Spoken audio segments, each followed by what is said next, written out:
gaze into the abyss, you'll find the abyss staring right back at you. And I don't like the look it's given me. The kind that says there ain't no coming back. Don't got a choice. Not really. Always got a choice, V.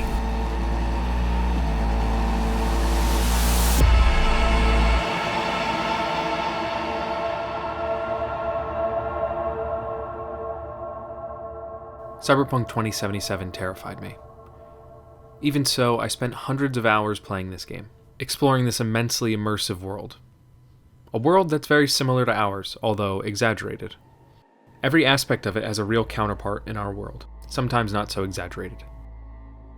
The characters, the writing, the score, the combat, world, music, acting, the quests, it was all fantastic.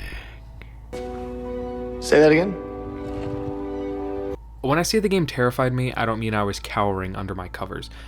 Except for that one part at the end of Phantom Liberty, it's like alien isolation, that was terrifying. I mean the game evoked a sense of dread in me. A sense of dread that stuck with me well beyond the credits. It made me think about my own life and the world I live in. I was reminded of all the things that I hold precious in life. A terrifying reminder that the beauty of life, nature, and genuine connections can be perverted beyond recognition, much like in our real world. But Cyberpunk also shows us how these things are preserved. Now strap in, get a nice cup of whatever you want to drink, and for the next 2.5 hours I will explain how I came to this conclusion and yap about stuff that may not be related at all. The world of Cyberpunk drew me in, especially the environmental storytelling. The environment in the game reflects the themes. This dystopian world is essentially our real world, but dialed up to 11. From the cramped mega apartments, pollution and poverty everywhere, uncaring citizens, abusive cops, exploitative corporations, country leaders who only care to preserve the status quo, and accumulation of wealth at the cost of other lives. We are fucked, America. And I don't know how we're gonna fix it. All of this was a constant reminder to me that the game is an obvious reflection of our real world. Because that's what the cyberpunk genre is. It's a warning. Now granted, some of these warnings are filled with cool shit like samurai swords, bionic limbs, and neon lights. But aside from the fun game elements, Cyberpunk 2077 is trying to show what it means to be human in a world that is trying so hard to strip us of our humanity. Worst thing you can do to a human. Rip their identity out of them. I saw so many moments in the game that I consider beautiful, that make life really worth living, with the quests with Judy, Panam, Carrie, or even spotting the rare wildlife around the city. Humanity is on full display in the game, from the pits of the perverse to the heights of heroics. The well-crafted layered dialogue, the facial expressions that actually convey a range of emotions and can say more than the words do. All of this combined with the brain-tickling polished environments made me get attached to the characters and what becomes of them.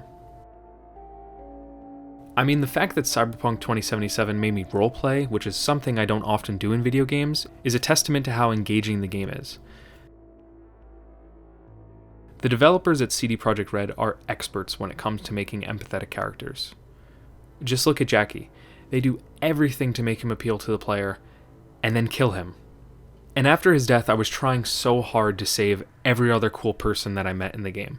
In the example of Cyberpunk, say you meet a cool character, you want to keep them alive, and they die. You reload a save before your decision, and you're like, oh wait, they died again. What? That's so weird. And that happened to me in Cyberpunk, and when I saw that I couldn't save a character, and I decided, okay, here it is. I'm just going to see through it. No more save scumming. I'm just going to make my choice and live with it.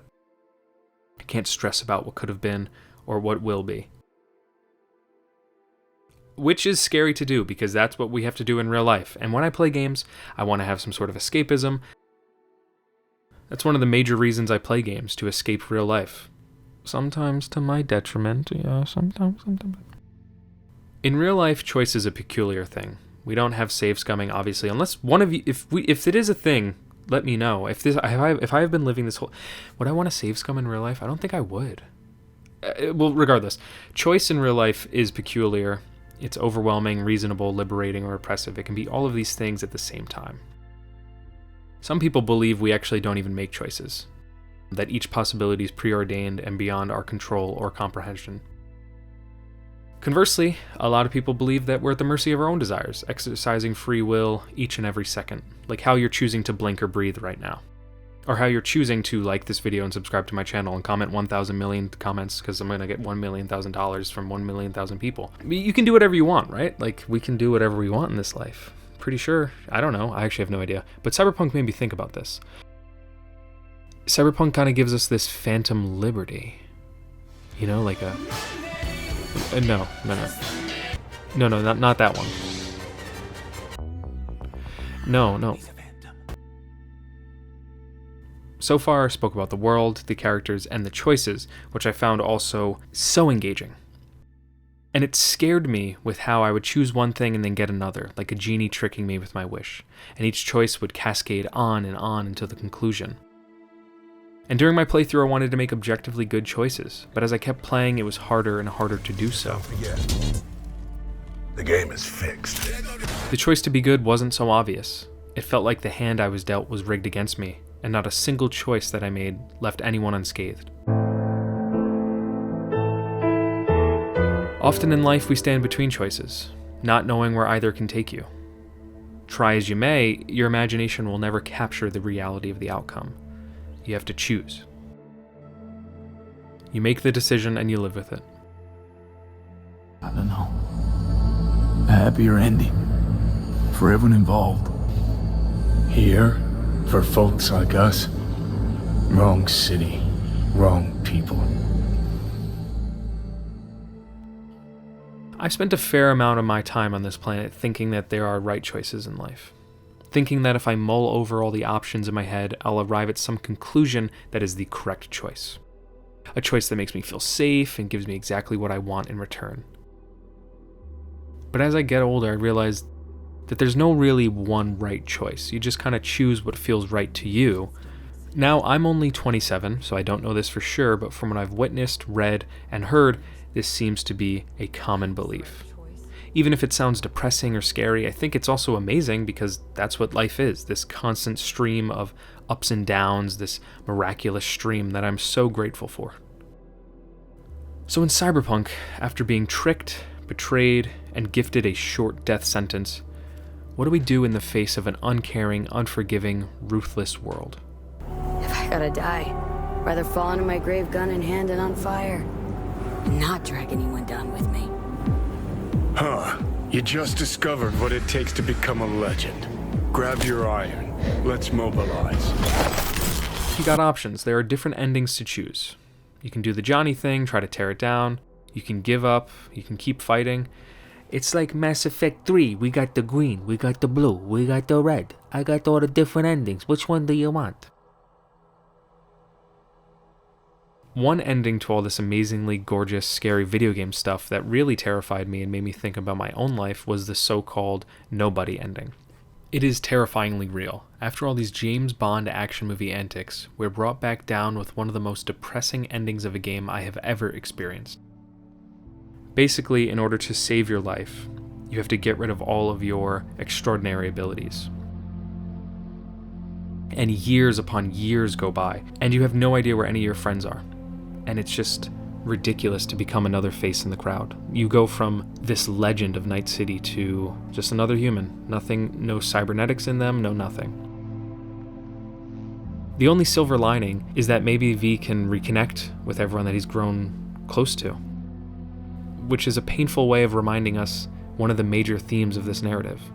The theme that tells us that the connections we make with others are the most important things in life. The people V comes to care about are more important than status, fame, or wealth. The narrative tells us as much with Johnny's story. Johnny sought fame, status, and destruction. He found them, but when all was said and done, he realized it cost him all of his genuine human connections, which we spend a decent chunk of the main story trying to repair.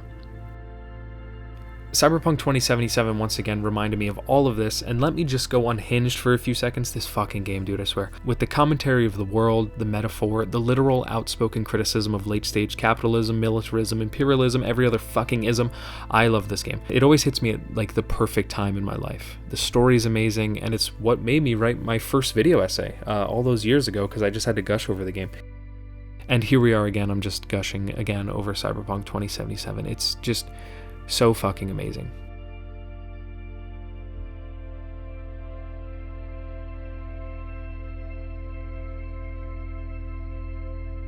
No matter how terrifying it can be, Cyberpunk showed me that life can be too hard to go about it alone, especially in a world where human life is treated as a commodity and genuine human connection gets harder and harder to establish.